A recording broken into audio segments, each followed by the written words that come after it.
Depends on what of. Oh, well, in that case. Depends on what of. What do you want to do? Well, he wants to take enough of it. Well, not of me, got one of me. Follow me.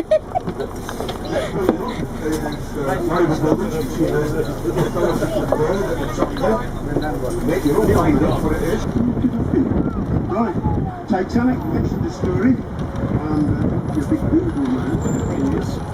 Right, mentions the Titanic. If you look half left, you'll see there's a grey granite obelisk. And on the top there's a golden flame.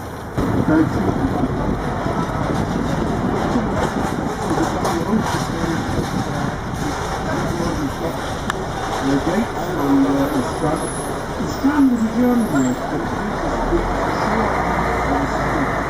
it's everywhere head on the left hand like the Crown Plaza is built on the old river banks. The original medieval town of Liverpool is straight ahead. Straight ahead is Chapel Street. สวัสดีค่ะเดี๋ยววันนี้พามาชมเมืองลิเวอร์พูลนะคะก็สุดรอบๆเรา Left right street, there's our town hall. Architect was one called Wood, John Wood, 1754. Anybody wants Liverpool run for a bit of shopping? This is a spot to get off. Liverpool one on the right hand side there. Big new development opened in 2008, so it's 5 years old now. The Liverpool Society over there. There you go, where they are. Here's the down to the right. East. Matthew Street is worth a walk down there. It's worth a walk down there. That's fine and things like that. Hotels on the left hand side. The on the right used to be the headquarters office. Thinking about the name of Liverpool, the pool of Liverpool, if you look on the right down the street, you see where the pool is on the left. It's all the way along as far as the end of the street. Customers, you've got to say to him, you should come to coffee for your house, and you said, go there. And the rap is passed away.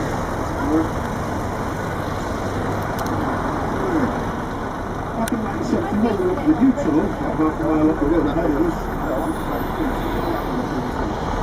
We're taking Brown Street, and this is very much a country. It was made up in the 1840s and 50s. It was a Oriental Bible right before the ancient age. Now, there's a lot to do around here. On the left-hand side, we've got the World Museum. Free to go in, and it's ready for the rise of itself. There's loads in there. It's a great collection of natural history stuff. The Earl of Derby was a great stuffed animal features shopping.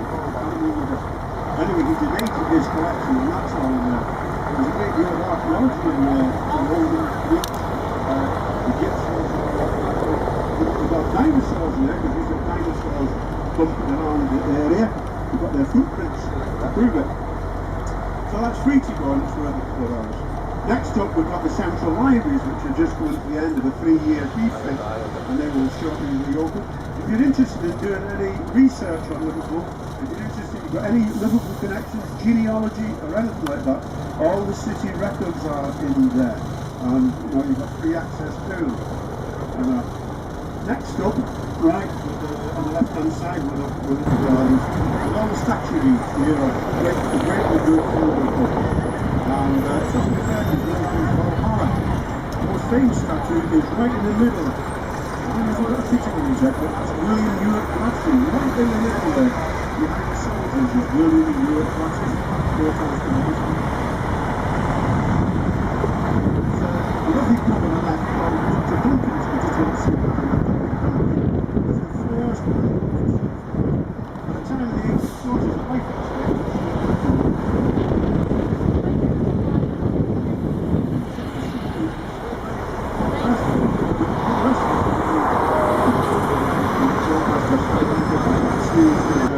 a radio station broadcast from there's 3 local radio stations right on the same right before 1930s.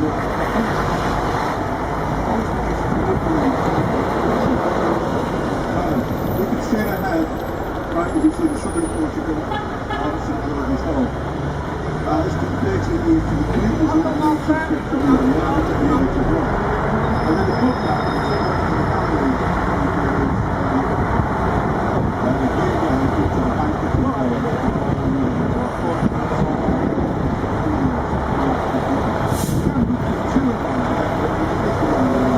Keep looking at the left-hand side, there's St. George's Church.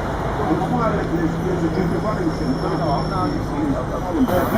Ashton, right in Liverpool, Prime Minister. On the steps is Benjamin Disraeli, right, who was the Earl of Beaconsfield, who was quite proud of the Britain. And he was a great Tory, a great conservative Prime Minister. And if you read back in the 19th century political history, the debates and arguments between these two great titans of British politics are unbelievable. They make the president look like idiots.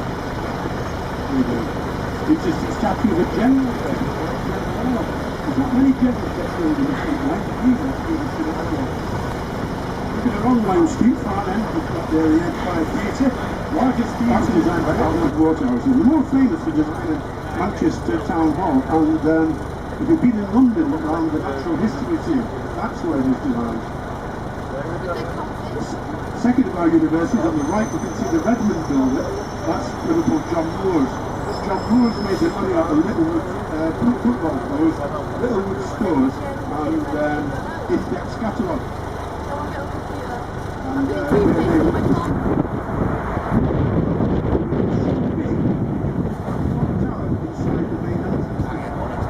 So that was 200 years to be built this design. It cost £10 million in 1950s.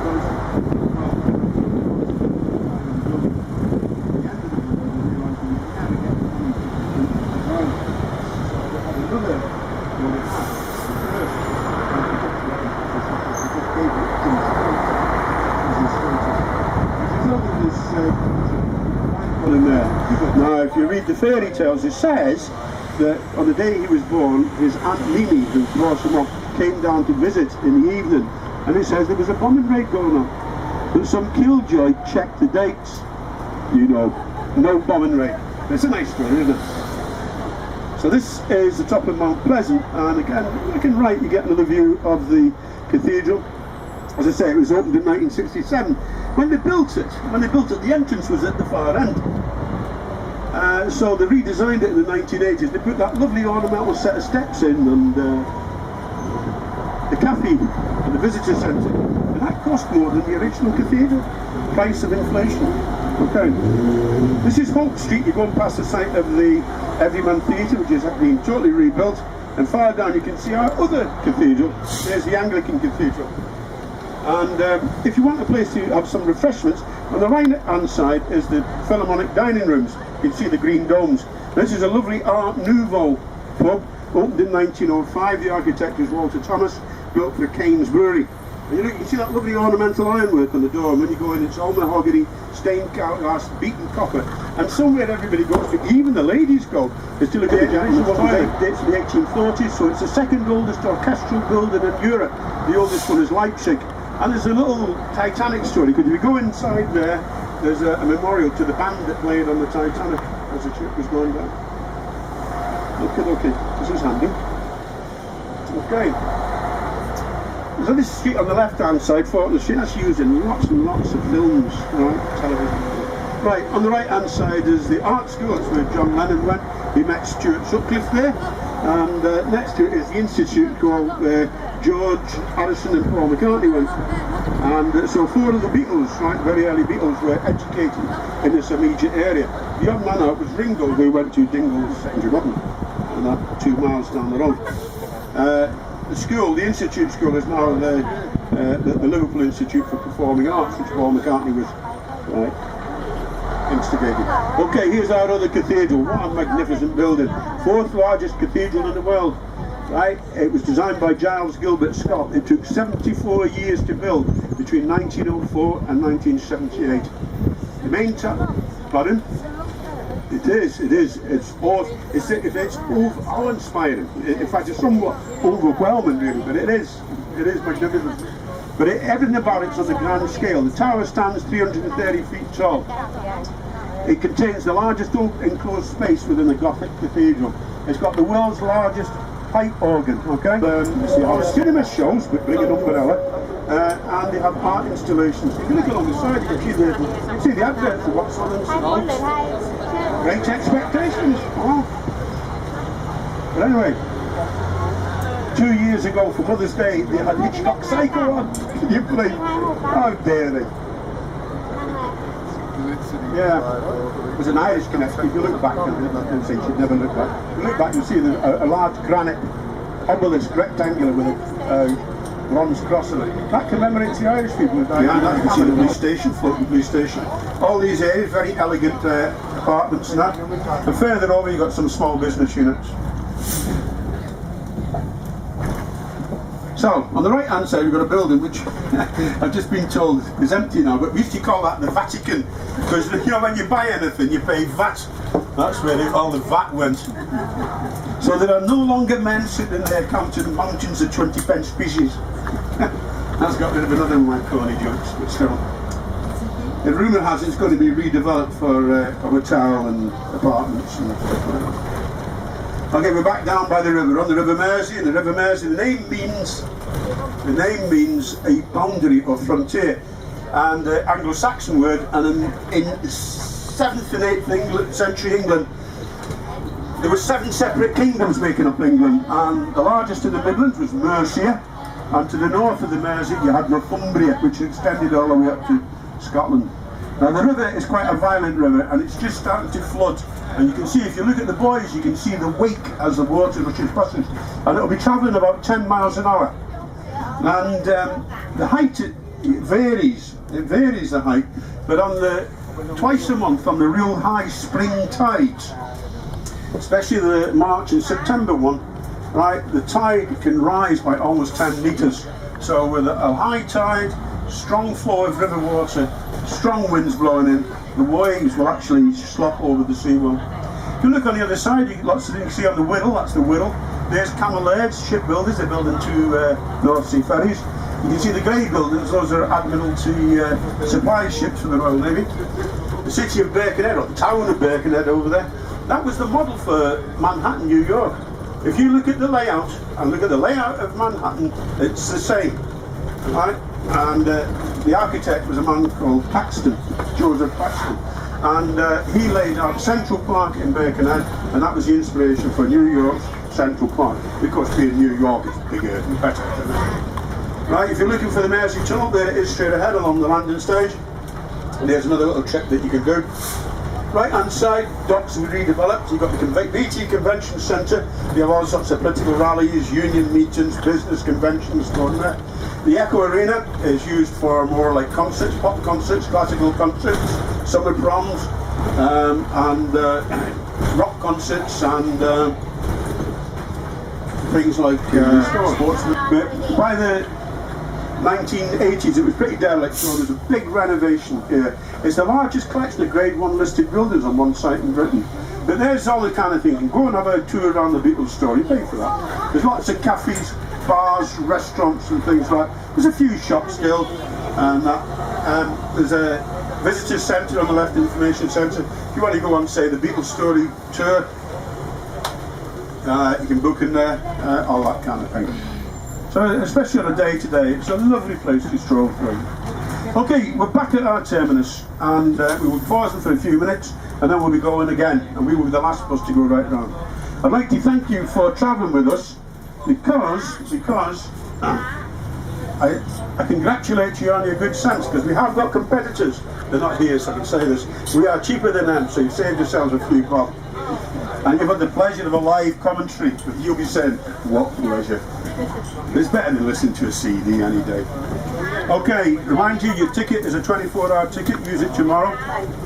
And as I say, a few minutes time we'll be leaving. So take care going down the stairs, and have a nice time. Enjoy your stay. Okay, goodbye. There you go. All right? Take care. You okay? Can you manage? Yes, thank you.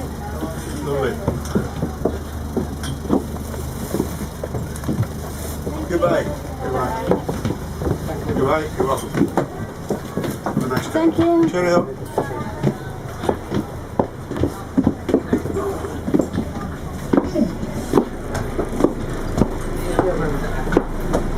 Thank you. Bye bye. Okay.